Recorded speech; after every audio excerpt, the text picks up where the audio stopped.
होत है सुनो वीर हनुमान, राम लक्ष्मण जानकी सदा करे कल्याण।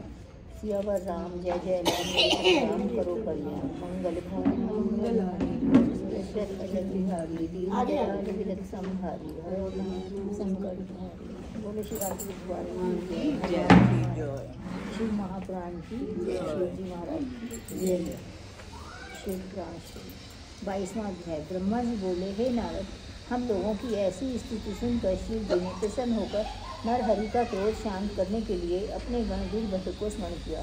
तब वह शिव जी के हाथ जोड़कर बोले, हे सदाशिव, मुझे क्या आज्ञा है। तब शिव जी ने कहा, हे वीरभद्र, तुम नरहरि का क्रोध शांत करो। तुम उनको नम्रता के साथ समझाने का प्रयत्न करना।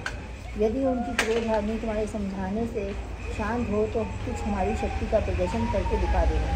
यदि उनका तेज अधिक प्रभाव हो तो तुम भी अपने प्रचंड तेज से दूर करना तथा उनके क्रोध का निवारण करना। फिर इसी प्रकार नरहरि के शरीर को अपने में मिलाकर हमारे पास ले आना।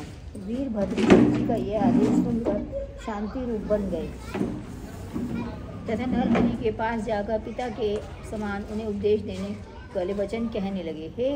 वे बोले, हे विष्णु जी, तुमने नरहरि का अवतार संसार की रक्षा के हेतु लिया है। तुम प्रलय होने का उपाय मत करो। शिव जी की यही आज्ञा है। तुम्हें यही उचित है कि अब इस रूप को दूर कर दो। हे नारद, वीरभद्र के ऐसे वचन सुनकर नरहरि ने अग्नि के समान प्रदीप्त हो अत्यंत क्रोध से उत्तर दिया, हे वीरभद्र, यहाँ से तुरंत अपने घर के चले जाओ। तुम मेरी इच्छा के विरुद्ध वचन कहकर मेरा क्रोध क्यों बढ़ा रहे हो। इस समय मैं नहीं जानता कि मुझको निवृत्त करने वाला कौन है। मेरे अधीन तीनों लोग हैं। मैं सबका स्वामी, स्वाधीन, सृष्टिकर्ता, पालन करता तथा प्रलय करता भी हूँ। भला यह कौन है जो मुझको उपदेश देता है। यह सुनकर वीरभद्र ने कहा, विष्णु जी, तुम उस प्रलय को करने वाले को सुनकर चलकर देख क्यों नहीं देते, जिसके हाथ में पिनाक तथा त्रिशूल है। तुम्हारे यह वचन बहुत ही अनुचित हैं। इससे तुमको निश्चय ही बहुत दुख प्राप्त होगा। तुम शिव जी की महिमा तथा प्रताप को नहीं जानते। उनको अन्य देवताओं के समान समझकर ऐसा गर्व करते हो। उन्हीं शिव जी ने मुझको तुम्हारा अहंकार दूर करने के लिए भेजा है। तुम केवल एक दैत्य का वध करके इतना अहंकार करते हो। तुम व्यर्थ उपद्रव ना करो, यह बात तुम्हारे लिए बहुत बुरी है। यदि तुम शिव जी को अपना बनाया हुआ तथा अपने अधीन कहते हो तो मुझे यह निश्चय हुआ है कि तुम संसार को उत्पन्न तथा पालन करने वाले नहीं हो। तुम स्वाधीन तथा मुक्ति प्रदान करने वाले भी नहीं हो, क्योंकि तुम शिव जी की आज्ञा से ही अवतार लेते हो। जिस समय तुमने कमठ अवतार लिया था उस समय की बात क्या तुम्हें नहीं जानते कि शिव जी ने तुम्हारे सिर को जलाकर अपने हार में पिरो लिया था। जब तुमने वराह अवतार लिया तब शिव जी ने तुम्हारे दांतों को उखाड़कर अपने त्रिशूल का तुम्हारे ऊपर प्रहार किया तथा तुम्हारा अहंकार नष्ट कर दिया। शिव जी ने भैरव अवतार लेकर तुम्हारे पुत्र ब्रह्मा का सिर काटा, जिससे अब तक ब्रह्मा जी के 5वां सिर नहीं है। क्या तुम यह सब बातें भूल गए। तुम दक्ष प्रजापति के यज्ञ का स्मरण करो, जहाँ मैंने क्षण भर में उसका सिर काट डाला था। मैं तथा तुमसे लेकर तृण पर्यंत सब शिव जी की शक्ति के अधीन है। तुम्हारा यह सब प्रताप तथा बल शिव जी की कृपा से ही है। वे शिव जी ही निष्पाप तथा तीनों लोगों के उत्पन्न करने वाले हैं। तुम व्यर्थ ही इतना गर्व करते हो। यदि शिव जी तुम पर क्रोधित होंगे तो तुम्हारी रक्षा करने वाला कोई भी उत्पन्न न होगा। हे नारद, वीरभद्र के ऐसे वचन सुनकर नृसिंह ने क्रोधित होकर चाहा कि वीरभद्र को पकड़ ले, परंतु वीरभद्र ने उनका आशय जानकर अपना शरीर आकाश में छिपा लिया। उस समय उनका तेज प्रज्वलित अग्नि के समान प्रतीत हुआ, जिसकी उपमा सूर्य, वहनी तथा विद्युत से भी नहीं की जा सकती।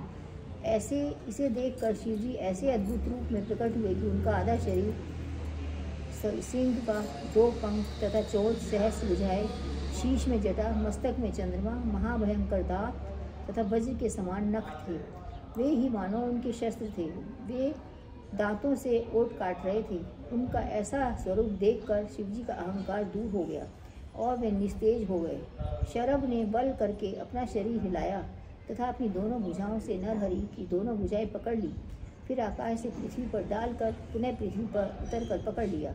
इसी प्रकार बार बार उड़कर नरहरि को निर्बल कर दिया। उस समय समस्त देवता एवं मुनि स्तुति करने लगे। इस भांति नरहरि का सब अहंकार दूर हो गया। तदुपरांत उन्होंने शिव जी के 108 नामों का वर्णन कर उनकी स्तुति की और कहा, हे सर्वेश्वर, जब मेरे अंदर इस प्रकार क्रोध उत्पन्न हो उस समय आप इसी प्रकार मेरा अहंकार दूर किया कीजिए। यह कहकर नरहरि अपना शरीर त्याग कर अंतर ध्यान हो गया। उस समय मैंने देवताओं तथा मुनीश्वरों से सर्वेश्वर शिवजी की बड़ी सेवा करके स्तुति की। तब सर्वेश्वर शिवजी बोले, हे देवताओं, तुम यह बात भली प्रकार समझ लो कि मैं तथा विष्णु भिन्न नहीं हैं, वरन एक ही स्वरूप हैं। हे नारद, शिवजी ने यह वचन कहकर नरहरि का सिर तथा चर्म उठा लिया। उन्होंने सिर को तो अपनी माला का सुमेरु बनाया और चर्म ओढ़ लिया। फिर वे सब के देखते देखते अंतर ध्यान हो गए। तदुपरांत देवता आदि भी अपने अपने मनोरथ प्राप्त कर वहाँ से अपने अपने घर चले गए।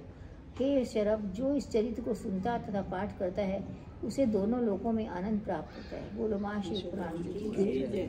23वां अध्याय। ब्रह्मा जी बोले, हे नारद, अब मैं तुम्हें यक्ष अवतार के विषय में बताता हूँ, जिसने तुरंत ही सब देवताओं का मत दूर कर लिया था। जब देवता तथा दैत्य समुद्र मंथन के समय परस्पर लड़े और उसमें दैत्य देवताओं से पराजित हो गए, तब देवता अपने अहंकार में भरकर शिवजी को भूल स्वयं को पृथ्वी, आकाश तथा पाताल का स्वामी समझने लगे। वे सब एकत्र होकर गर्व की बात करने लगे। सब देवता अहंकार में भरकर अपनी अपनी वीरता का बखान करने लगे। उस समय शिवजी ने देवताओं को ऐसा अहंकार देखकर एक विचित्र चरित्र किया। उन्होंने यक्ष रूप में देवताओं के पास जाकर सबसे कुशल पूछा। उन देवताओं में से कोई भी यही नहीं जान सका कि ये शिवजी हैं। फिर शिवजी ने उनसे यह कहा कि तुम सब अहंकार में भरे हुए हो। यह सुनकर देवताओं ने उत्तर दिया, क्या तुमने नहीं सुना कि यहाँ देवासुर युद्ध हुआ था? हमने उसमें दैत्यों को मारकर विजय प्राप्त की है। यह सुनकर यक्ष स्वरूप शिवजी बोले, हे विष्णु आदि देवताओं, तुम ऐसी बात मत कहो। तुमसे बड़ा और भी कोई है। तुम इस प्रकार अहंकार की बातें मत करो, क्योंकि तुमसे भी बड़ा जो पुरुष है वह सबसे बलवान तथा तेजस्वी है। वह जो कुछ चाहता है वही करता है। यदि तुमको इस बात का विश्वास ना हो तो तुम सब मिलकर इस एक तिनके को काट कर दिखाओ। इतना कहकर यक्ष रूप शिवजी ने एक तिनका देवताओं के ऊपर फेंक दिया। तब सब देवताओं ने अपने अपने शस्त्रों का प्रयोग कर उस तिनके पर किया, परंतु वह तिनका हिला तक नहीं। अपने स्थान से जैसे पड़ा था वैसे ही पड़ा रहा। यह देखकर इंद्र ने क्रोधित होकर अपना वज्र उसके सिर पर चलाया, तिनके पर चलाया, परंतु वह भी निष्फल रहा। तदुपरांत विष्णु जी ने क्रोधित हो अपना चक्र तिनके पर मारा, परंतु वह भी असफल रहा। उस समय सब देवता अत्यंत लज्जित हुए। इतने में यह आकाशवाणी हुई कि हे देवताओं, तुम अपने मन में किसी प्रकार का संशय मत करो। तुम सबने अहंकार के वशीभूत होकर अपने स्वामी को नहीं पहचाना। उन्होंने तुम्हारा अहंकार दूर कर दिया है। फिर कभी ऐसा अहंकार मत करना। तुम्हारे सम्मुख ये जो खड़े हुए हैं ये यक्ष रूपी सदा शिवजी ही हैं। हे नारद, इस प्रकार आकाशवाणी सुनकर सब देवता यक्षेश्वर महाराज के चरणों पर गिर पड़े तथा अनेक प्रकार से प्रणाम कर अहंकार से मुक्त हुए। तदुपरांत उन सब ने यह निश्चय किया कि संसार में शिवजी के समान बलशाली और कोई नहीं है। फिर सब देवता आदि शिवजी की स्तुति करते हुए बोले, हे सदा शिवजी, हम सब आपकी शरण में हैं। अब हमारा अहंकार दूर हो गया। यह सुनकर शिवजी ने प्रसन्न होकर ओंकार का उच्चारण किया। इसके पश्चात सब लोग अपने अपने घर चले गए। हे नारद, यह यक्षेश्वर शिवजी का चरित्र अत्यंत पवित्र है। इसके पढ़ने तथा सुनने से अत्यंत सुख प्राप्त होता है। अब मैं तुमको शिवजी के 10 महाकाल अवतारों के विषय में बताऊंगा। ध्यानपूर्वक सुनो। हे नारद, शिवजी का पहला रूप महाकाल है। महाकाली इस प्रकार की शक्ति है। शिवजी का दूसरा रूप तार नामक है, जिसकी शक्ति का नाम तारा है। तीसरा अवतार बलि है, जिसकी शक्ति नाम भुवनेश्वरी है। चौथा विघ्नेश अवतार है, जो 16 क्लेश दूर करने वाले हैं। उनकी शक्ति का नाम विद्या है। पांचवा भैरव अवतार है, जिनकी शक्ति को भैरवी कहते हैं। छठा छिन्न मस्तक अवतार है, जिसकी शक्ति का नाम छिन्न मस्ता है और जो अत्यंत तेजस्विनी है। सातवां धूमावत अवतार है, जिसकी शक्ति को धूमावती कहते हैं। आठवां बगला मुख अवतार है, जिनकी शक्ति का नाम बगला मुखी है। नौवां मातंग अवतार है, जिनकी शक्ति मातंगी कहलाती है। तथा 10वां कमल अवतार है, जिनकी शक्ति को कमला कहते हैं। इन 10 अवतारों के पूजन तथा 10 शक्तियों की सेवा से सब मनोरथ सफल होते हैं। इस प्रकार शिव जी के 57 अवतार पूर्ण हुए। बोलो माँ शिव पुराण। 24वां अध्याय। ब्रह्मा जी बोले, हे नारद, अब मैं तुम्हें 11 रुद्रों का, जो कि शिव जी के अवतार है, वृत्तांत सुनाता हूँ। वे अवतार अत्यंत शक्तिशाली तथा सुख प्रदान करने वाले हैं, जिनके चरित्र सुनने से वीरता और सुख में वृद्धि होती है। पूर्व काल में दैत्यों ने अत्यंत बलशाली होकर देवताओं को महान कष्ट पहुँचाया। तदुपरांत देवताओं ने अपने पिता कश्यप के सम्मुख जा हाथ जोड़कर अपना दुख कहा। कश्यप ने उसे सुनकर शिव जी का स्मरण करके सब देवताओं से यह कहा कि शिव जी की इच्छा शुभ है। अब तुम सब लोग अपने अपने घरों में जाकर शिव जी का ध्यान करो। हम भी तुम्हारी भलाई के लिए अपनी पत्नी से ही शिव जी का तप करेंगे। इस प्रकार कश्यप ने देवताओं को समझाकर वहाँ से विदा किया और स्वयं अपनी पत्नी से ही शिव जी का तप करने लगे। तब शिव जी कश्यप के उस कठिन तप को देखकर अत्यंत प्रसन्न हुए तथा उनके समीप जाकर प्रकट हो गए। कश्यप ने जब शिव जी को अपने सम्मुख देखा तो उनकी स्तुति करने लगे तथा अपनी स्त्री सहित उनके चरणों में गिरकर बोले, हे शिव जी, यद्यपि जो वर मैं आपसे मांगना चाहता हूँ वह अनुचित है, फिर भी मैं ढिठाई से मांगता हूँ। आप कृपा कर मेरे घर अवतरित होकर मेरे पुत्र बने तथा देवताओं के साथ मित्रता करके देवताओं का नाश करें। यह कहकर कश्यप भी चुप हो गए। शिव जी ने कश्यप के ऐसे वचन सुनकर कहा, अच्छा यही होगा, तुम्हारी इच्छा पूरी होगी। तदुपरांत वे वहाँ से अंतर्ध्यान हो गए। फिर उन्होंने कश्यप के हृदय में वास किया। कश्यप ने शिव जी की ऐसी कृपा देखकर अपना तेज अपनी स्त्री सुरभि में स्थित कर दिया, जिससे सुरभि अत्यंत प्रकाशित हुई। तब सब देवताओं ने कश्यप के स्थान पर पहुंचकर गर्भ स्थित शिव जी की स्तुति की। फिर वे अपने अपने स्थानों पर लौट गए। समय पाकर शिव जी अपने 11 रूप धारण कर सुरभि के गर्भ से उत्पन्न हुए। सुरभि को उससे किसी प्रकार की पीड़ा नहीं हुई। उस समय सब देवताओं को महान आनंद प्राप्त हुआ। तब मैंने तथा देवताओं ने एक साथ आकर 11 रूपधारी रुद्र के दर्शन किए तथा प्रेम पूर्वक इनकी स्तुति की। हम सब ने कहा, हे प्रभु, आप सब दैत्यों को परास्त कर हम सबको प्रसन्नता प्रदान करें। तदुपरांत हमने कश्यप से उनका जात कम कराया तथा उनके कपाली, पिंगल, भीम, नील लोहित, शस्त्रभृत, अभय, अजपाद, अहिर्भुग्न, शंभु तथा भव तथा वीरूपाक्ष, ये 11 नाम रखे। उस समय बड़ा उत्सव मनाया गया। वे 11 रूप उत्पन्न होते ही अत्यंत बलवान दिखाई देने लगे। हे नारद, अब कोई आश्चर्य की बात नहीं है, क्योंकि वे सब देवताओं के शिव जी के ही रूप थे। तदुपरांत वे माता पिता की आज्ञा पाकर देवताओं के साथ चले और देवताओं की सेना एकत्र करने के पश्चात उन्हें देवताओं पर आक्रमण कर दिया। परंतु देवता दैत्यों के सम्मुख फिर भी न ठहर सके और वे सब युद्ध स्थल में भागकर रुद्र के सम्मुख आए तथा उनसे युद्ध का वृतांत कहा। रुद्र ने उसे सुनकर कहा, तुम किसी प्रकार का भय मत करो, हम पल भर में सब दैत्यों को नष्ट कर डालेंगे। यह कहकर रुद्रों ने दैत्यों का सामना किया। दैत्य रुद्र के तेज के सम्मुख ठहर न सके। देवताओं को इस प्रकार विजय प्राप्त होने से बड़ी प्रसन्नता हुई।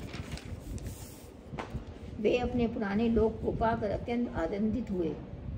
हे नारद, 11 रुद्र इसी प्रकार सदैव देवताओं के साथ रहकर उनकी सहायता करते रहे। हमने तुम्हें यह रुद्र चरित्र सुनाया है, जिसके सुनने मात्र से ही महापापी मनुष्य भी पाप मुक्त हो जाता है।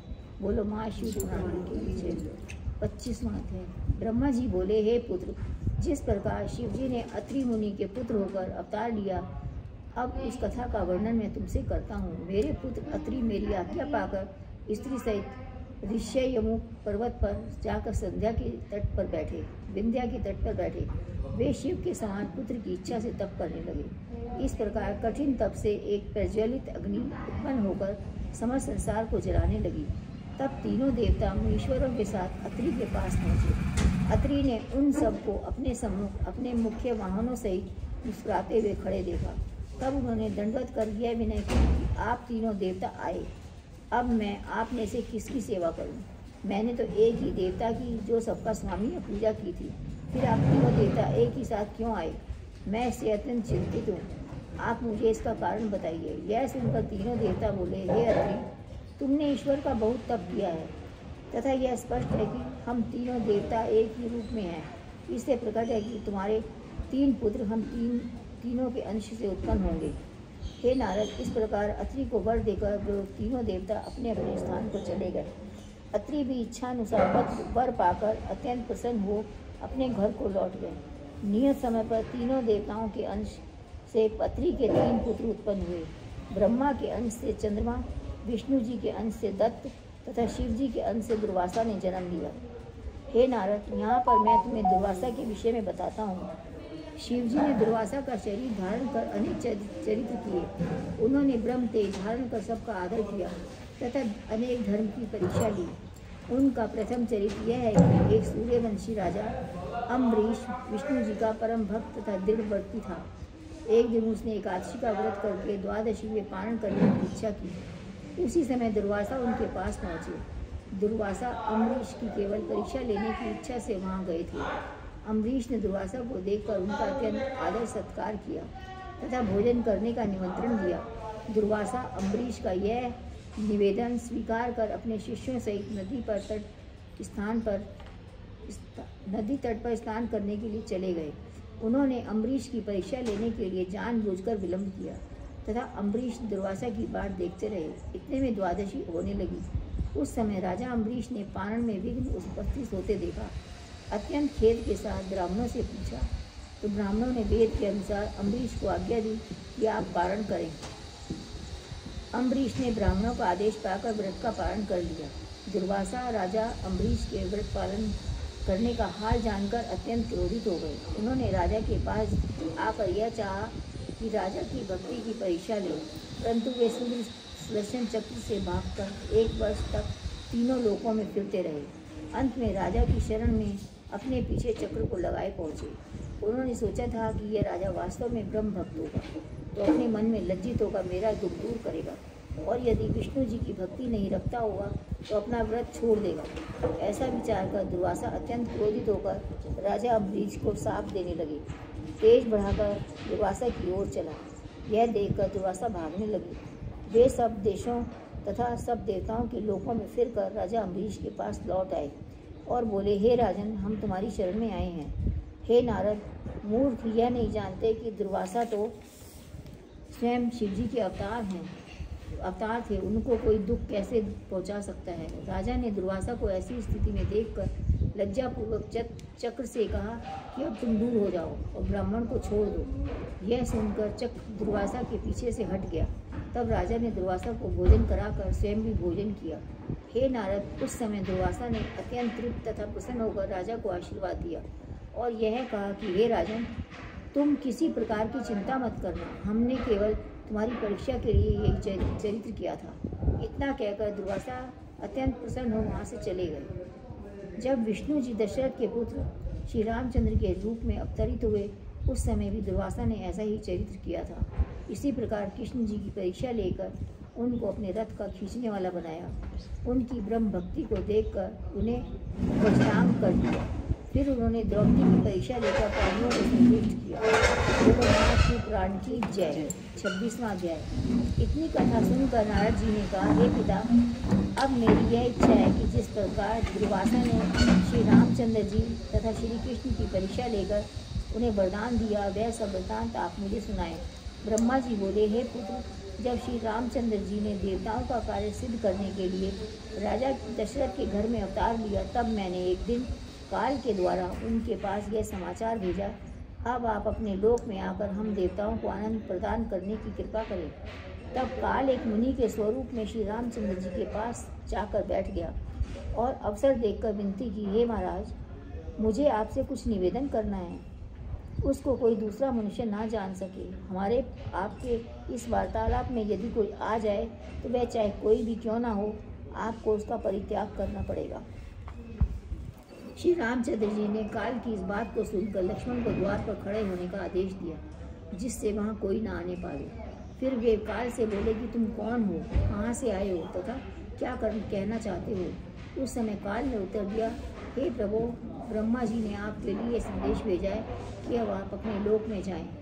इन लोकों में यह वार्ता हो ही रही थी कि उसी समय दुर्वासा परीक्षा के लिए वहाँ द्वार पर आ गए और लक्ष्मण से बोले, हे लक्ष्मण, तुम श्री रामचंद्र जी को हमारे आने का तुरंत समाचार दो। यह देखकर लक्ष्मण अत्यंत चिंतित हुए। वे सोचने लगे, इस समय मैं यदि रामचंद्र जी के पास जाता हूँ तो वे मेरा परित्याग कर देंगे, और ये नहीं जाता हूँ तो दुर्वासा का कोप भाजन करना होगा। ऐसी दशा में उन्होंने यह निश्चय किया कि दुर्वासा को क्रोध करना ठीक नहीं है। श्री रामचंद्र जी का वियोग अत्यंत दुखदायी है, परंतु दुर्वासा की आज्ञा का पालन करना परमोत्तम है।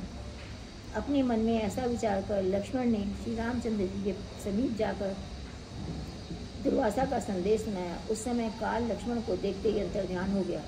तब श्री रामचंद्र जी ने अपनी प्रतिज्ञा का स्मरण कर लक्ष्मण से कहा, हे भाई, इस समय हमारे साथ बहुत बुरा धोखा हो गया। उसने मुझसे जो वचन लिया था उसे तो तुमने जानते ही हो, इसलिए अब उसे पूरा करो। हे नारद, लक्ष्मण से यह कहकर श्री रामचंद्र जी विलाप करने लगे। लक्ष्मण भी उस समय मूर्छित हो गए। तब दुर्वासा ने अंदर जाकर सबको समझाया और ऐसी लीला कर वहाँ से विदा हो अपने स्थान पर लौट गए। लक्ष्मण ने श्री रामचंद्र जी से विदा होकर सरयू नदी के तट पर योग माया द्वारा अपना शरीर छोड़ दिया। हे नारद, अब हम तुमसे श्री कृष्ण जी का चरित्र वर्णन करते हैं। जिस प्रकार दुर्वासा ने उनकी परीक्षा ली थी, श्री कृष्ण जी बड़े प्रसिद्ध महाभक्त ब्रह्म भक्त थे। ऐसे ब्रह्म भक्त श्री कृष्ण जी की परीक्षा लेने के लिए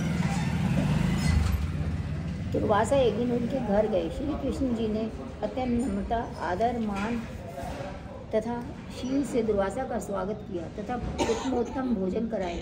तब दुर्वासा ने परीक्षा लेने के लिए उनसे यह कहा कि हे कृष्ण, हम रथ पर चढ़ना चाहते हैं तथा यह भी चाहते हैं कि तुम तथा तुम्हारी स्त्री भी रुक्मणी इस रथ को खींच कर चलावे। ऐसा करने पर हम तुम्हें तुम्हारी इच्छा अनुसार वर देकर प्रसन्न होंगे। श्री कृष्ण जी ने दुर्वासा के इस आदेश को प्रसन्नता से स्वीकार कर लिया और उनकी इच्छा अनुसार उन्हें रथ पर बिठाकर आज्ञा पालन किया। तब दुर्वासा ने प्रसन्न होकर श्री कृष्ण जी से कहा, तुम हमारी आज्ञा से पायस लो और उसे सारे शरीर में लगा लो, तुम्हारा कोई अंग खुला ना रहे। श्री कृष्ण जी ने ऐसा ही किया। तब दुर्वासा ने प्रसन्न होकर उन्हें यह वर दिया कि जहाँ जहाँ तुम्हारे शरीर में पायस लगी है वहाँ वहाँ तुम्हारे कोई शस्त्र वध न कर सकेगा। इसके पश्चात दुर्वासा वहाँ से अंतर्ध्यान हो गए तथा श्री कृष्ण जी प्रसन्न एवं पापों से रहित होकर जीवन व्यतीत करने लगे। उन्होंने पैरों में नीचे नहीं लगाया होगा ना, उनके पैर में लगी थी, पैर में तीर लगा।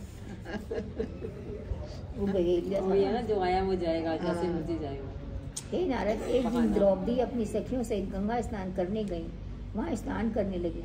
उनसे पहले कुछ दूरी पर पूर्व की ओर दुर्वासा भी स्नान कर रहे थे। उसी समय उनकी कौपिन नदी में छूट गई। लज्जा से दुर्वासा जल से बाहर नहीं निकल सकी। द्रौपदी ने यह दशा जानकर अपना आंचल फाड़ कर दुर्वासा की ओर बहा दिया। दुर्वासा उसको पहनकर पानी से बाहर आ गए तथा प्रसन्न होकर द्रौपदी से बोले, हे द्रौपदी, तुमने इस समय हमारी लज्जा रखी है, तुमको भी इसका फल अवश्य मिलेगा। सब देवता इस बात के साक्षी हैं कि तुम्हारी लज्जा सदैव बनी रहेगी। इतना कहकर दुर्वासा वहाँ से अंतर्ध्यान हो गई। हे नारद, अब तुम दुर्वासा का एक और चरित्र सुनो। एक दिन दुर्वासा सरोवर में स्नान करने के लिए गए।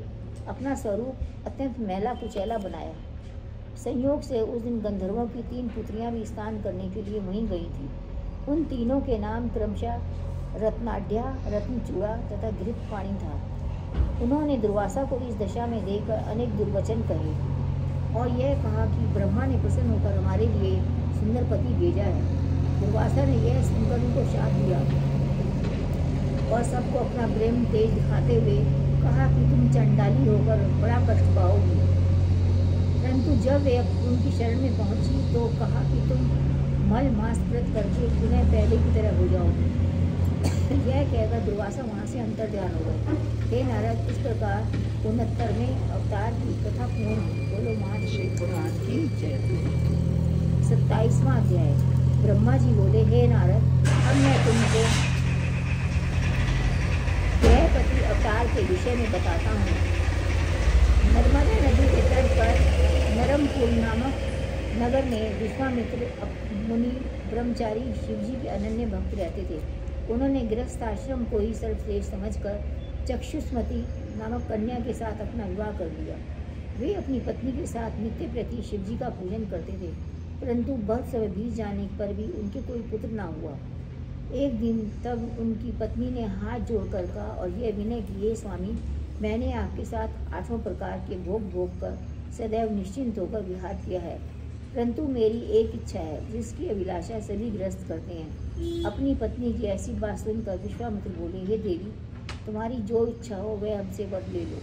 तब स्त्री ने प्रसन्न होकर कहा, हे नाथ, यदि आप प्रसन्न हैं तो मुझे शिवजी के समान पुत्र दीजिए। यह सुनकर विश्वामित्र ने शिवजी का ध्यान कर कहा, तेरी इच्छा अवश्य पूर्ण होगी, यह कोई कठिन बात नहीं है। इतना कहकर स्नान कर विश्वनाथ की पूजा की तथा यथाविधि सब देवताओं का पूजन किया। फिर उन्होंने अपने मन में सोचा कि काशी में ऐसा कौन सा शिवलिंग है जो शीघ्र ही सिद्धि प्रदान करे। तदुपरांत वे वीरेश्वर को संतान दाता जानकर चंद्रकूप के जल से स्नान कर ईश्वर का ध्यान करने लगे। 12 मास के बाद 1 मास में केवल एक तरकारी खाकर, 1 मास में तिल चबाकर, 1 मास में केवल पंचगव्य से कालक्षेप करते रहे तथा 1 मास में चंद्रायन किया। इस प्रकार उन्हें 12 मास व्यतीत हो गए।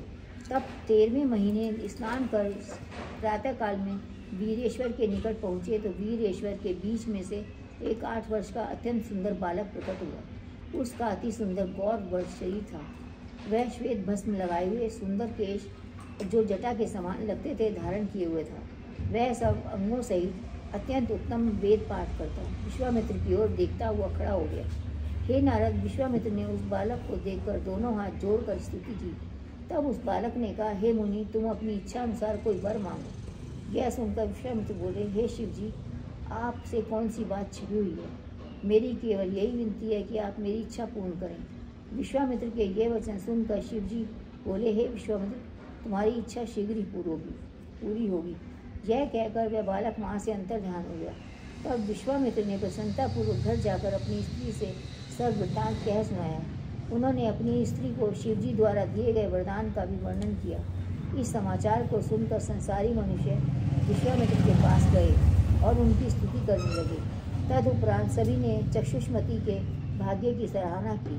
फिर वे वहाँ से अपने अपने स्थान को लौट गए। बोलो शिव महापुरुष। 28वां अध्याय। ब्रह्मा जी बोले, हे नारद, शिवजी के वरदान से चक्षुष्मती के गर्भ रहा।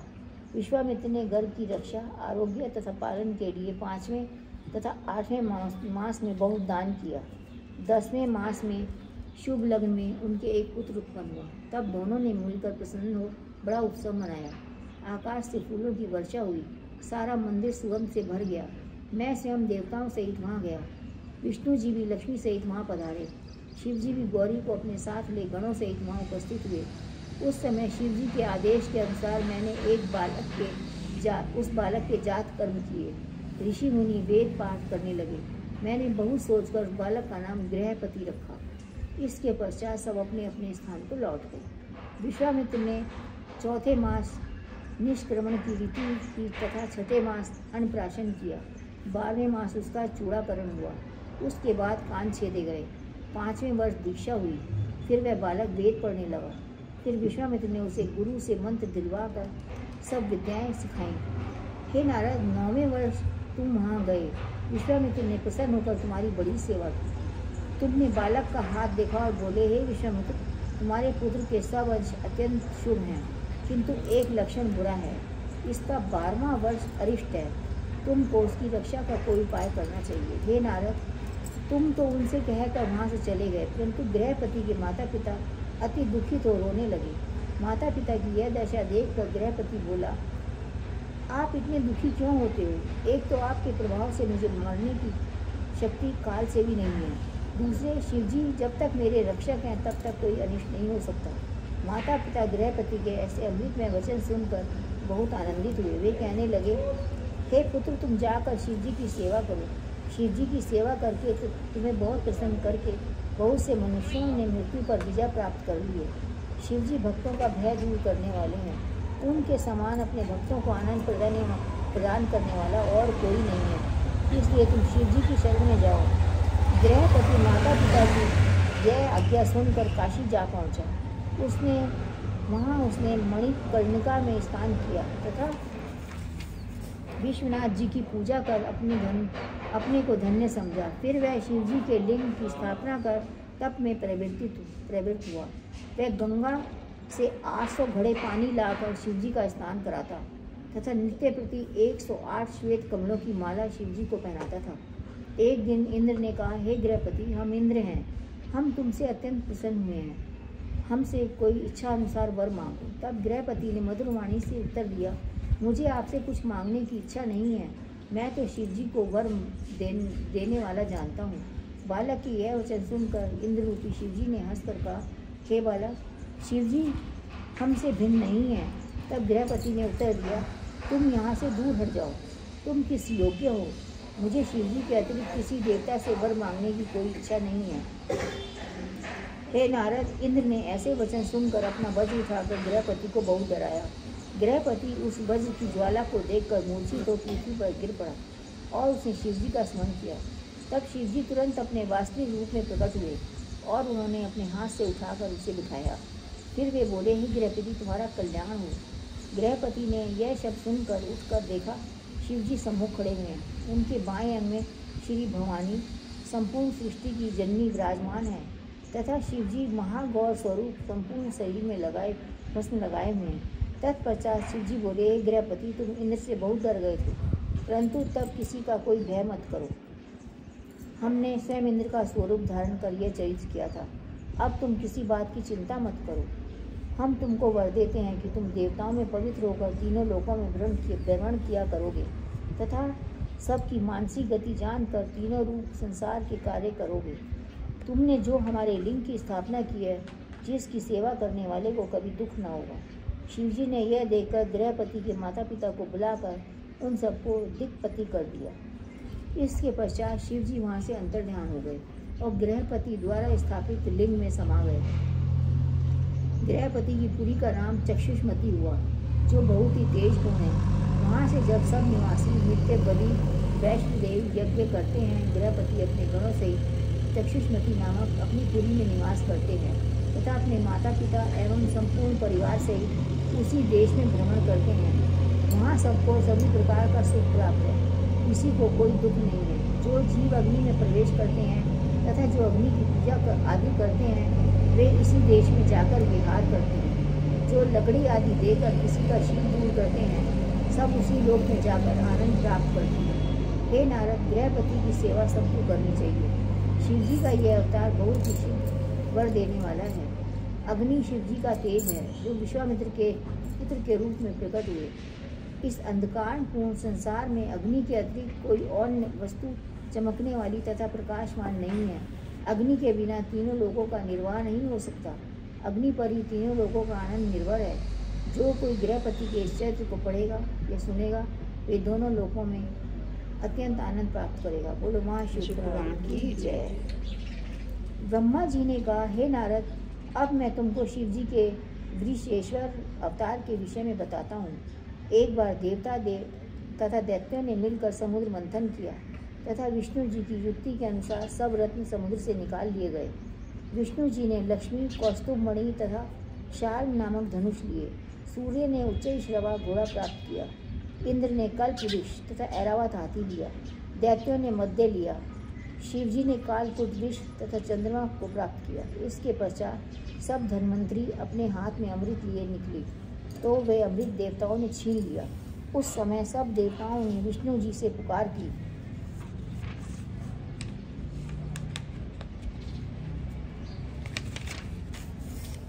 विष्णु जी ने स्त्री का रूप धारण करके अपनी माया से देवताओं को यह अमृत पिला दिया। धन्वंतरी वैद्य, आरोग्य की रक्षा करने वाले तथा वैद्य विद्या में बहुत प्रवीण हुए। जो स्त्री रत्न थी, उन्हें दैत्यों ने उनकी लड़कियों सहित गिराकर पाताल में रखा। तदुपरांत उन्होंने देवताओं में भली भांति युद्ध किया, परंतु देवताओं से परास्त होकर वे सब उनके भय से पाताल में जाकर रहने लगे। फिर विष्णु जी उनका पीछा करते हुए उनके लोक में जा पहुँचे। वहाँ उन स्त्रियों को देखकर मोहित हो गए और उन्हीं के साथ विहार करके वहीं रह गए। इस प्रकार वहाँ पर विष्णु जी के बहुत से पुत्र उत्पन्न हुए। बड़े होकर वे बालक पाताल से निकलकर सब देवताओं आदि को दुख पहुँचाने लगे। सब देवताओं के कहने से मैंने सब देवताओं को साथ लेकर शिव जी के पास जाकर स्तुति की और उनसे यह प्रार्थना की कि हे प्रभु, विष्णु जी ने पाताल में जाकर अनेक स्त्रियों से विहार कर बहुत से पुत्र उत्पन्न किए हैं। वे वहीं रह भी गए हैं तथा अपने लोक को लौट कर नहीं आते हैं। विष्णु जी के सब लड़के अत्यंत बलशाली होकर चारों ओर उपद्रव मचाते फिरते हैं। हे नारद, शिवजी ने देवताओं की ऐसी करुण पुकार सुनकर अपना स्वरूप बैल का बनाया और घोर नाद किया। फिर वे तुरंत ही वहाँ पहुँचे तथा विष्णु जी निवास करते हैं जहाँ पर। वहाँ पहुँचकर उन्होंने ऐसा महाघोर शब्द किया, उसे सुनकर पूरा नगर काँप उठा। यह देखकर विष्णु जी ने अत्यंत क्रोधित होकर अपने पुत्रों को शिवजी से युद्ध करने की आज्ञा दी। अपने पिता की आज्ञा पाकर जब वे पुत्र शिवजी के अवतार के सम्मुख आए तो वृषेश्वर अवतार ने अपने तीक्ष्ण सींगों के द्वारा उन सबको मार डाला। तब विष्णु जी ने अपने पुत्रों की मृत्यु का समाचार सुनकर अत्यंत क्रोधित हो गए, विश्वेश्वर का सामना किया तथा उनके ऊपर उत्तमोत्तम अस्त्र चलाए। तब विश्वेश्वर ने कुपित हो भयानक शब्द कर अपने खुर सिंहों द्वारा विष्णु जी को भी विकल कर दिया। तब विष्णु जी ने अहंकार त्याग वृक्ष रूप शिवजी को पहचान कर करुण स्वर में उनकी स्तुति करते हुए कहा, हे शिवजी, आप मेरा अपराध क्षमा करें। शिवजी विष्णु के ऐसे वचन सुनकर बोले, हे विष्णु, अब तुम शीघ्र इन स्त्रियों को छोड़कर अपने लोक को चले जाओ और भविष्य में फिर कभी ऐसा मत करना। यह सुनकर विष्णु जी ने अत्यंत लज्जित होकर कहा, हे प्रभु, हमारा चक्र तो यहाँ पर रखा हुआ है। शिवजी ने उत्तर दिया, इस चक्र को यहीं रखा रहने दो, हम तुम्हें ऐसा एक दूसरा चक्र देंगे। यह कहकर शिवजी ने उसी समय एक और चक्र बनाकर विष्णु को दिया और कहा कि तुम इसी समय यहाँ से चले जाओ।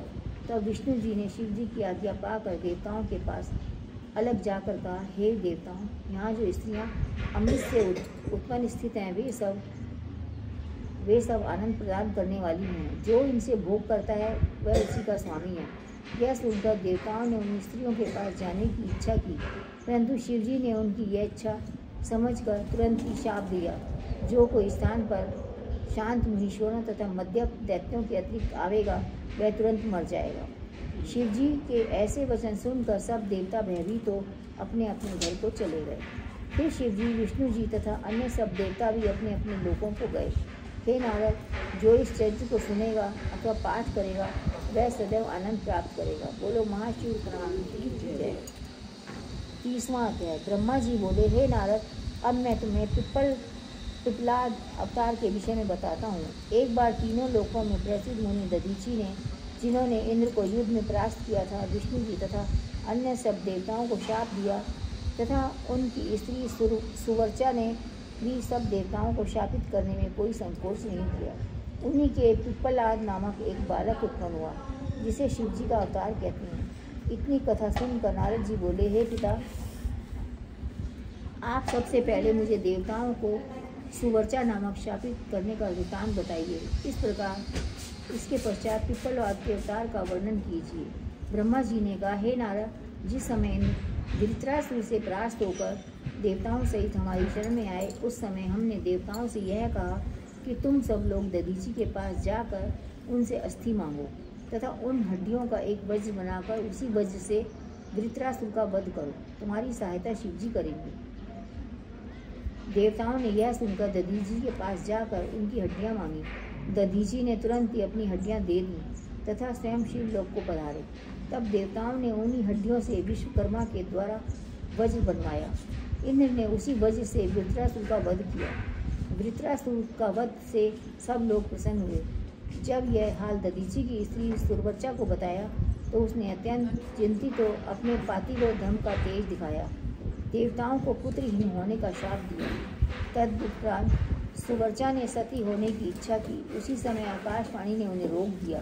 तब आकाशवाणी की आज्ञा के अनुसार सुवर्चा ने पीपल की जड़ में बैठकर अपने को स्थिर किया।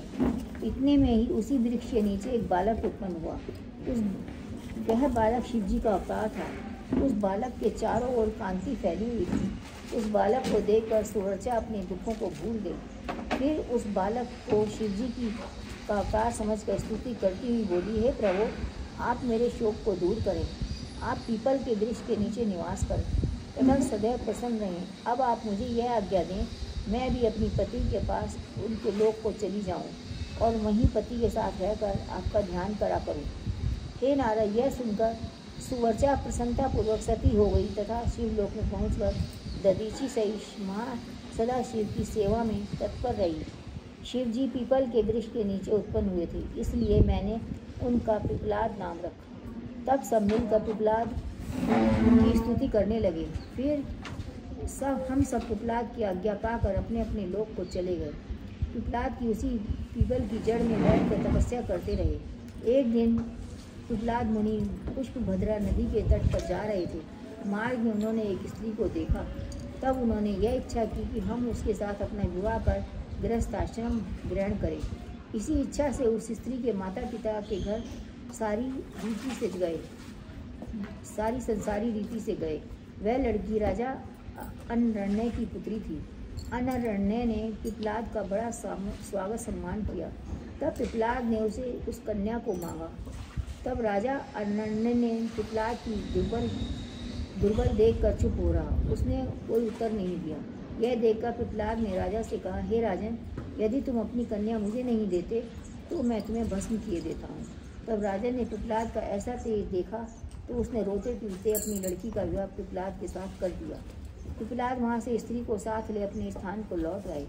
अनरण्य ने स्त्री से पातिव्रत धर्म की पूरी तरह पालन किया।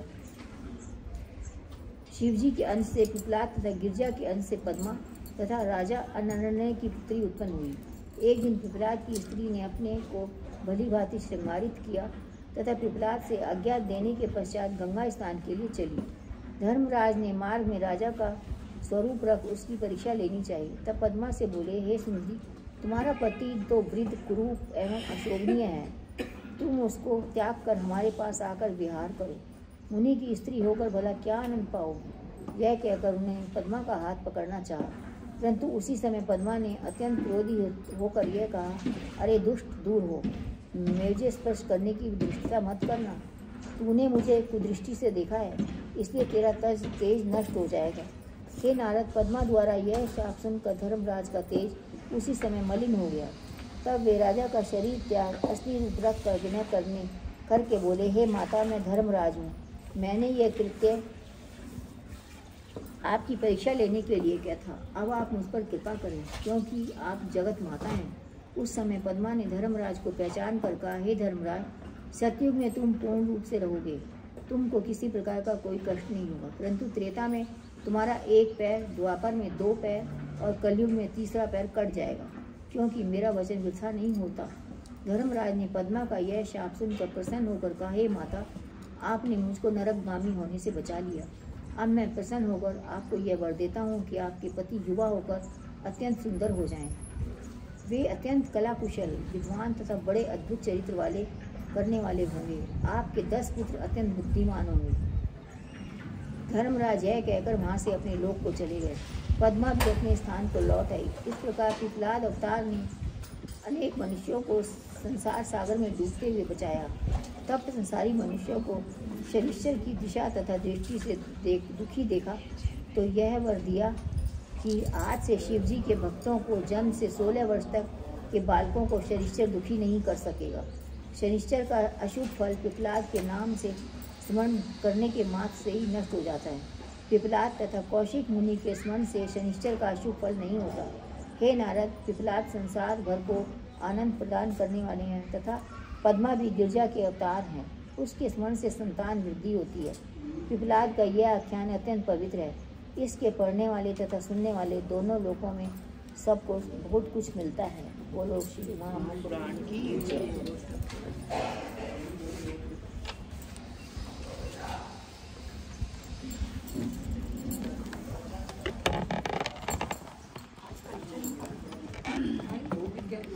शादी किसी के गृह प्रवेश पे जाना था, वो आज भी है या उधर बोल रहे जाना है, पर मेरा मन नहीं है जाने का। कंचन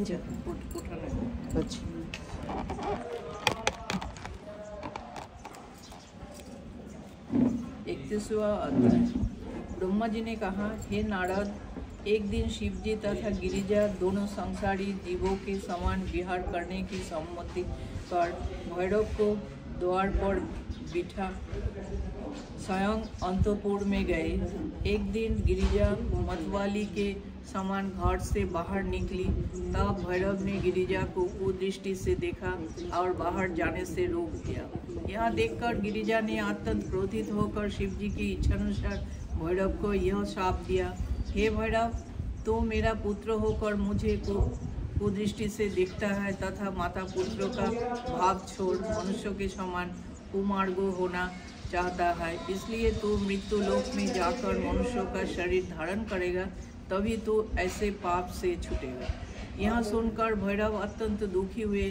फिर उन्होंने भी अपनी लीला प्रदर्शित करने के लिए गिरिजा को यह शाप दिया कि जो दशा हमारी हो वही दशा तुम्हारी भी होगी। शिवजी दोनों की यह बात सुनकर बाहर निकल आए तथा हंसते हुए दोनों को समझाया। उस समय भैरव ने शिवजी से विनय की, हे पिता, पृथ्वी पर भी मैं आपका पुत्र होकर उत्पन्न हूँ, इसलिए शिवजी के साथ उनके सब पुत्रों को भी अवतार लेना पड़ा। श्री शिव पुराण कथा 32वां अध्याय। ब्रह्मा जी बोले, हे नारद, मैं तुम्हें अवधूतपति अवतार की कथा सुनाता हूँ। एक दिन इंद्र ने सदाशिव जी के दर्शनों के इच्छा से सब देवताओं को एकत्र किया तथा यह विचार किया कि हम सब देशों का राजा महाराजा है, हमको बहुत सी सामग्री सहित शिवजी से भेंट करनी चाहिए।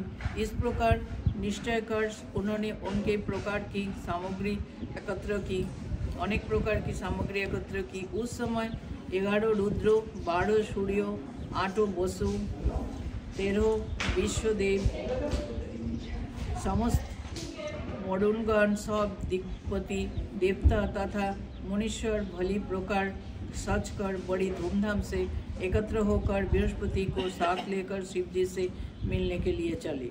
सभी प्रेम में मग्न थे, कोई गाता, कोई बजाता तथा कोई हंसता हुआ चला जा रहा था। जब वे सब कैलाश पर्वत के निकट पहुँचे तो शिवजी ने इंद्र का ऐसा गर्व देखकर लीला के निमित्त अपने भयंकर रूप धारण किया। इंद्र ने उन अवधूत को देखकर प्रणाम किया और पूछा, हे परमहंस, आप कौन हैं तथा कहाँ से आए हैं? प्रतीत होता है कि आप इसी समय शिवजी के पास से आ रहे हैं। कृपा करके आप हमें यह बताइए कि शिवजी इस समय कहाँ है तथा क्या कर रहे हैं। वे कहीं चले तो नहीं गए? अवधूत ने इंद्र के प्रश्नों का कोई उत्तर नहीं दिया। तब इंद्र ने पुनः उनसे पूछा कि कृपा करके आप यह बतला दीजिए कि शिवजी कहाँ है। इसी प्रकार इंद्र ने अवधूत से कई बार शिवजी के विषय में पूछा, परंतु अवधूत ने इंद्र को कोई उत्तर न दिया। तब इंद्र ने क्रोधित होकर अपना वज्र उठाते हुए कहा, हे दुष्ट अवधूत, तू हमको कोई उत्तर नहीं देता, मैं तुझको अभी अपने वज्र से मारे देते हूँ, देखूंगा तेरा कौन रक्षक है। यह कहकर इंद्र ने अवधूत पर वज्र चलाया। वह वज्र अनेक कंठ में लगा, उनके कंठ में लगा, जिससे शाम रंग का चिन्ह पड़ गया, परंतु वज्र भी उसी समय जलकर भस्म हो गया। यह देखकर देवताओं की सेना में हाहाकार मच गया। तदुपरांत शिवजी ने क्रोध की ज्वाला इतनी बड़ी कि सब देवता उस ज्वाला से जलने लगे। इंद्र ऐसी लीला देखकर कांप उठे। उन्होंने तुरंत ही अपने गुरु का स्मरण किया। जब बृहस्पति ने शिवजी का ध्यान किया तथा शिवजी को पहचाना, तब उनकी स्तुति करके इंद्र से यह कहा, हे इंद्र, यह अवधूत नहीं अपितु स्वयं सदाशिव जी है। इतना कहकर बृहस्पति ने शिवजी का अत्यंत आदर किया तथा कहा कि ये सबके स्वामी हैं। तब इंद्र आदि सब देवताओं ने भी प्रेम के साथ शिवजी की स्तुति की। शिवजी वह स्तुति सुनकर अत्यंत प्रसन्न हुए और बोले, हे इंद्र तथा अन्य देवताओं, हम तुम्हारी यह स्तुति सुनकर अत्यंत प्रसन्न हुए हैं। अब तुम हमसे अपनी इच्छा अनुसार वर मांगो। यह सुनकर बृहस्पति अत्यंत प्रसन्न हुए तथा उन्होंने शिवजी से यह वर मांगा कि हे शिवजी, इंद्र आपका सेवक है, आप इसकी रक्षा कीजिए। हे नारद, बृहस्पति के ऐसे वचन सुनकर शिवजी ने कहा, हे बृहस्पति, हम कृपा करके इस ज्वाला को यहाँ से इतनी दूर फेंक देंगे कि इसका प्रभाव इंद्र पर कुछ न होगा। तुमने आज इंद्र को जीवनदान दिया है, इससे तुम्हारा नाम जीव होगा। शिवजी ने यह कहकर उस क्रोधाग्नि को गंगा में फेंक दिया, जिससे जलंधर दैत्य उत्पन्न हुआ। हे नारद, अवधूत शिव जी यह चरित्र कर वहाँ से अंतर्धान हो गए। उस समय देवताओं को बहुत आनंद प्राप्त हुआ। फिर सब लोग प्रसन्न होकर अपने अपने स्थान को लौट गए।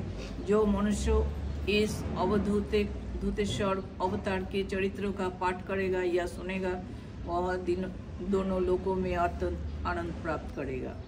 श्री शिव पुराण कथा की जय। 33वां अध्याय। ब्रह्मा जी ने कहा, हे नारद, तुम्हें हनुमान नाम के शिव जी के अवतार की कथा सुनाता हूँ। उन्होंने वानर जाति में शरीर धारण कर श्री रामचंद्र जी से बड़ा स्नेह किया। कपिदेव महावीर हनुमान जी शिव जी की अवतार है। एक बार शिव जी ने जब मोहिनी रूप को देखा तो केवल श्री रामचंद्र जी के कार्यों के लिए यह लीला की कि वे मोहित होकर उस मोहिनी रूप से लिपट गए। उस समय शिव जी का बीर्ज पृथ्वी पर गिर पड़ा। उस बीर्ज को नग नामक मुनि ने शिव जी के संकेत से इस इच्छा से रख लिया कि उसके द्वारा श्री रामचंद्र जी का कार्य सिद्ध होगा। तदुपरांत अंजनी के गर्भ से हनुमान जी उत्पन्न हुए। उनके इस प्रकार कपि अवतार लेने का कारण यह था कि 4 मास तक श्री रामचंद्र जी ने वन में शिव जी का बड़ा तप किया था। तब शिव जी ने उनकी परीक्षा लेने के पश्चात अपने गणों सहित अवतार लिया। सब देवताओं ने भी शिव जी की आज्ञा पाकर बंदर तथा रीछ का शरीर धारण किया। जब श्री रामचंद्र जी ने रावण को अत्यंत बलशाली समझकर शिव जी की बड़ी स्तुति की, तब शिव जी ने प्रसन्न होकर अंजनी के गर्भ से यह अवतार लिया था। उन्होंने सूर्य को उदय होते ही निगल गया। इसे देखकर ही देवताओं ने यह अद्भुत अनुभव किया कि वे शिव जी के ही इसे देखकर ही देवताओं ने यह शिव जी की अवतार है। उन्होंने श्री रामचंद्र जी का संदेश उनकी पत्नी श्री सीता जी के पास लंका में पहुंचाया। रावण की अशोक वाटिका को उजाड़ा, लंका को जलाकर भस्म कर दिया था तथा समुद्र में सेतु बांधा। जिस समय लक्ष्मण शक्ति के प्रहार से मूर्छित हुए तथा उनकी दशा देखकर श्री रामचंद्र जी को अत्यंत दुख हुआ। हनुमान ने औषधि लाकर लक्ष्मण को जीवित किया तथा श्री रामचंद्र जी का दुख दूर किया। तब उन्होंने भक्तिभाव की रीति को अपनाकर भक्ति को संसार में प्रसिद्ध किया, इसलिए वे रामदूत के नाम से प्रसिद्ध हुए। हे नारद, शिव जी ने श्री रामचंद्र के कार्य पूर्ण करने के लिए ही हनुमान का अवतार लिया था। उन्होंने रावण की भुजा उखाड़कर श्री राम तथा लक्ष्मण को बहुत हर्षित किया। उनकी उपासना से असंख्य पापियों ने मुक्ति प्राप्त किया है। यही दशा विष्णु जी की भी है। उन्होंने श्री कृष्ण रूप धारण कर अर्जुन नामक पांडव का सारथी बनकर रात हाँका। इतनी कथा सुनाकर ब्रह्मा जी बोले, हे नारद, सनकादिक हमारे 4 पुत्र परम शिव हैं। वे तीनों लोकों में सदाशिव जी की मूर्ति हृदय में धारण कर भ्रमण करते रहते हैं। एक दिन वे विष्णु लोक को पहुँचे तथा वैकुंठ को देखकर उन्होंने प्रसन्नतापूर्वक यह इच्छा की कि हम विष्णु जी के दर्शन करें। ऐसा विचार कर वे 6 जोड़ियाँ पार कर भीतर चले गए, परंतु 7वीं जोड़ी पर जय एवं विजय नाम के विष्णु जी के गणों ने उन्हें रोक दिया और किसी भी प्रकार भीतर नहीं जाने दिया। तब सनकादिक ने क्रोधित होकर शिव जी की प्रेरणा से उन गणों को यह श्राप दिया कि तुम दोनों अब यहाँ न रहोगे। तुमने हमको विष्णु जी के मंदिर में जाने से रोका है। तुम्हारा यह कर्म राक्षसों के समान है, इसलिए तुम दोनों राक्षस होगे। इतने में विष्णु जी भी भीतर से निकल आए। उन्होंने सनकादिक की बड़ी स्तुति की। तदुपरांत वे विष्णु जी को प्रसन्न कर आज्ञा पाकर हमारे लोक को चले गए।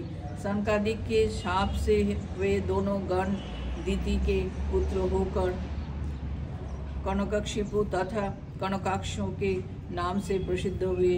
वे ऐसे बलशाली थे कि उन्होंने तुरंत ही तीनों लोकों में विजय प्राप्त कर ली। तब देवताओं की इच्छा के अनुसार विष्णु जी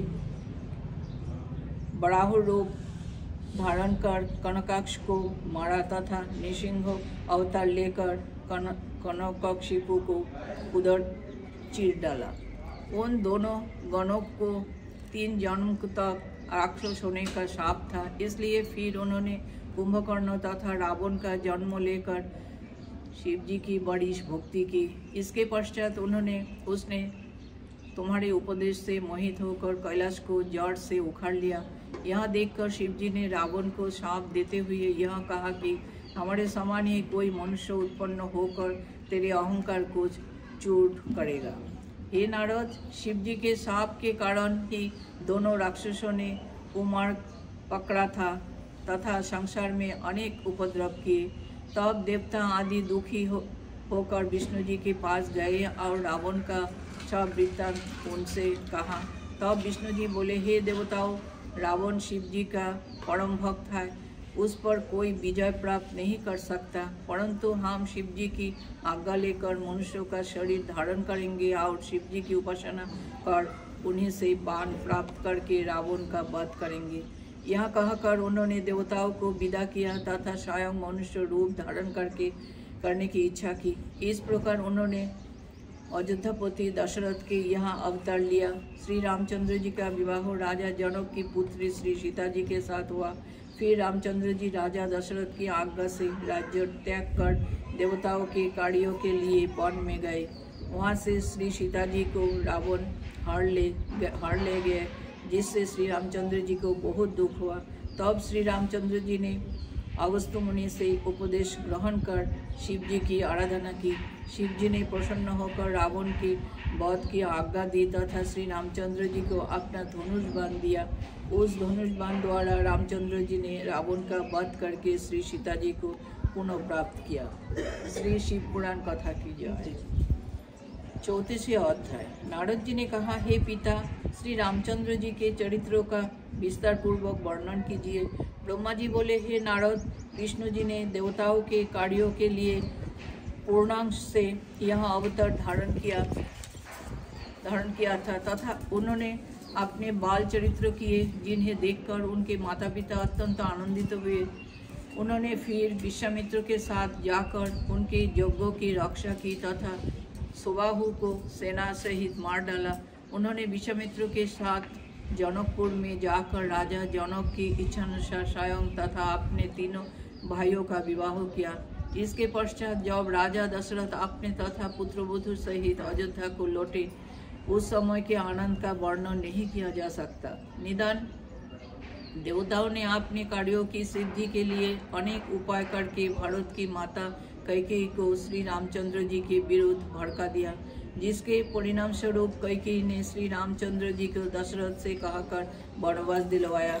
अयोध्या से वन को जाते समय श्री रामचंद्र जी सर्वप्रथम चित्रकूट को गए। वहाँ उन्होंने मत्तगयंत शिव जी की पूजा की।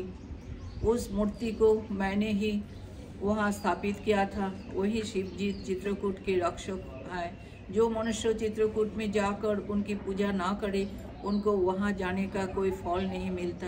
भरत अयोध्या वासियों सहित श्री रामचंद्र जी के पास पहुँचे। उन्होंने हाथ जोड़कर बड़ी भक्ति के साथ श्री रामचंद्र जी से लौटने की विनती की, परंतु श्री रामचंद्र जी ने उनकी बात न मानकर तथा अपनी पादुका देकर उन्हें विदा कर दिया। कुछ दिनों के पश्चात वहाँ से वे दंडक वन को गए, जहाँ ऋषि मुनि निवास करते थे। मार्ग में उन्होंने विराट की को जो सीता जी को उठाकर उड़ा था, मार डाला। फिर वे कुंभज मुनि के पास पहुँचे। वहाँ अगस्त्य मुनि से उपदेश पाकर सीता जी तथा लक्ष्मण सहित पंचवटी को गए। सुपर्णखा ने आकर उससे विवाह की इच्छा प्रकट की। जब श्री रामचंद्र जी और लक्ष्मण ने उसकी इच्छा पूरी ना की, तब वह यह कहकर कि अब तुम अपने किए का फल पाओगे, सीता जी को डराने लगी। तब लक्ष्मण जी ने क्रोधित होकर उसके नाक कान काट दिए। हे नारद, सुपर्णखा वहाँ से रोती पीटती अपने भाई दूषण के पास गई तथा उसे सब वृत्तांत कहा सुनाया। अपनी बहन की यह दशा देखकर खड्ग तथा दूषण सुपर्णखा को आगे कर श्री रामचंद्र जी की से उसके अपमान का बदला लेने लिए युद्ध करने गए। उस समय श्री रामचंद्र जी ने सीता जी को लक्ष्मण जी की सुरक्षा में रखकर अकेले ही सुपर्णखा के अतिरिक्त समस्त राक्षसों को मार डाला। सुपर्णखा यह दशा देखकर वहां से रोती हुई रावण के पास पहुंची और आदि से अंत तक सब वृत्तांत का सुनाया। रावण ने सुपर्णखा के मुंह से श्री रामचंद्र जी की वीरता का समाचार सुने क्रोधित होकर मारीच को सीता जी के हरण के लिए कहा। रावण का मामा मारीच विचित्र मृग का स्वरूप धारण कर सीता जी के सामने पहुंचा। उस समय श्री रामचंद्र सीता जी के हठ तथा मृग के छल में आकर मृग का वध करने के लिए उसके पीछे पीछे चल दिए। जब बहुत देर होने पर भी लक्ष्मण ने श्री रामचंद्र जी को लौटने ना देखा तो वे सीता जी को वही अकेली छोड़ श्री रामचंद्र जी की खोज में चले। इस प्रकार श्री रामचंद्र जी और लक्ष्मण के चले जाने के पश्चात रावण ने अवसर देखकर सीता जी को उठा लिया और लंका को भागा। मार्ग में सीता जी को रोते देख जटायु ने रावण से युद्ध किया, परंतु रावण ने जटायु के पंख काट डाले।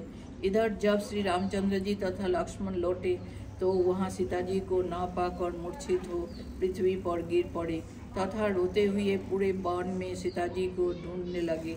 आगे चलकर उन्हें जटायु से सब हाल मालूम हुआ। जटायु ने श्री रामचंद्र जी को सब हाल बताकर अपना शरीर त्याग दिया। तब श्री रामचंद्र जी ने स्वयं अपने हाथ से जटायु का दाह संस्कार किया। शिव पुराण की श्री शिव पुराण 35वां अध्याय। वैसे 1 घंटा ब्रह्मा जी ने कहा, हे नारद, तत्पश्चात श्री राम लक्ष्मण ने अगस्त्य मुनि को देखकर दोनों हाथ जोड़ सिर नवाकर प्रणाम किया। उस समय मुनि ने श्री राम लक्ष्मण को अत्यंत दुखी देखकर इस प्रकार कहा, हे राम, तुम स्त्री के लिए इतना दुख क्यों करते हो? स्त्री किसी की नहीं होती, केवल जीव ही सब इंद्रियों से पड़े है, उसका कोई आकार भी नहीं है, तो भी वह सब में विद्यमान है। बात को न समझकर बुद्धि के विरुद्ध सब कार्य कर रहे हो। केवल यही सोचकर संतोष करो कि यह शरीर नाशवान है, आत्मा कभी नहीं मरती, ब्रह्म एक ही है, दो नहीं, फिर कौन स्त्री तथा कौन पुरुष है। इसलिए हे रामचंद्र, तुम सीता के वियोग का दुख दूर करो। व्यर्थ ही मोह के वश में पड़ने से कोई लाभ न होगा। तुम शिव जी का स्मरण करो, अपने दुख को दूर करो। हे नारद, अगस्त्य मुनि के ऐसे वचन सुनकर श्री रामचंद्र जी बोले, हे मुनीश्वर, आपने अभी यह कहा है कि आत्मा शरीर से भिन्न है तथा शरीर जड़ है, उसको कोई दुख नहीं हो सकता। तब आप मुझे बता दीजिए कि दुख किसको होता है। मुझे इस समय सीता जी के वियोग का दाह है, वही मेरे शरीर को जला रहा है। जो बात शरीर में हम प्रतिदिन देखते हैं, उसके लिए आप क्या कहते हैं? मैं आपसे पूछता हूँ कि दुख सुख का भोगने वाला कोई है भी या नहीं। यह सुनकर अगस्त्य जी बोले, हे रामचंद्र जी, शिव जी की माया अपार है, उसका नाम प्रकृति है, उसी से संपूर्ण संसार की उत्पत्ति हुई है। उस प्रकृति का स्वामी शिव जी को ही समझो। पुरानी वासना ही संसार का क्षेत्रज है। 4 प्रकार का अंतःकरण उससे प्रकाशित होता है। जीव अपने कर्मों का फल प्राप्त करता है तथा उन्हें भोगता है। सब दुख सुख अपने कर्मानुसार ही होते हैं। माया के बंधन से दुख सुख है। जो माया से भिन्न है वही संसार पर प्रबल है। यह सुनकर श्री रामचंद्र जी ने कहा, हे मुनीश्वर, आपने जो कुछ कहा वह सब उचित है, परंतु फिर भी हमारा दुख किसी भी प्रकार दूर नहीं होता। जिस प्रकार मध्य बड़े बड़े बुद्धिमानों को मस्त कर देता है, उसी प्रकार भाग्यों के भोग भी अत्यंत दुखदायी है। सब लोग उसी भाग्यों के वश में आए, उस पर किसी का वश नहीं चलता। सब दुख सुख भी उसी से होते हैं। हमने भाग्यों को सर्वोपरि शिव जी के समान समझ लिया है, वही मुझे इस समय दुख दे रहा है। अब मेरी इच्छा है कि जिसने मेरी स्त्री का हरण किया है, मैं उसका वध कर डालूं। मैं सूर्यवंशी राजा दशरथ का पुत्र हूँ। यदि शीघ्र ही उसका वध ना करूँ तो मेरा जीवन निष्फल है। जब तक मैं सीताहरणकर्ता का वध नहीं करूँगा, तब तक यह अग्नि शांत नहीं होगी। श्री रामचंद्र जी के इन अहंकारपूर्ण वचनों को सुनकर अगस्त मुनि ने यह जान लिया कि उनका उपदेश निष्फल गया है। तब उन्होंने अपने मन में कुछ क्रोध करके फिर इस प्रकार कहा, हे राम, तुम जो शब्द कह रहे हो सो तुम्हारा कोई दोष नहीं है। यह शिव जी की माया के कारण ही है, क्योंकि सब देवता मुनि आदि उसी माया की में भटक कर सुख दुख प्राप्त करते हैं। तुम अपनी स्त्री को प्राप्त करने के हेतु रावण का वध करना चाहते हो, परंतु रावण अत्यंत बलवान तथा शक्तिशाली दैत्यों का स्वामी है। भला तुम उसकी लंका में पहुंचकर अपनी सीता को किस प्रकार प्राप्त कर सकोगे? शिव जी की कृपा से वह संपूर्ण संसार का राजा बना हुआ है। तुम अपनी और अपने शत्रु की शक्ति की तुलना नहीं करते हो। रावण का दुर्ग स्वर्ग से बना हुआ है, कोई भी देवता और दैत्य उसे नहीं जीत सकता। जिस रावण के पास करोड़ों चतुर्गिनों सेनाएं विद्यमान है, तुम उसे जीतना चाहते हो? इतना कहकर अगस्त मुनि चुप रह गए। हो गया? श्री शिव पुराण की जय। कथा समाप्त। राम लक्ष्मण जानकी।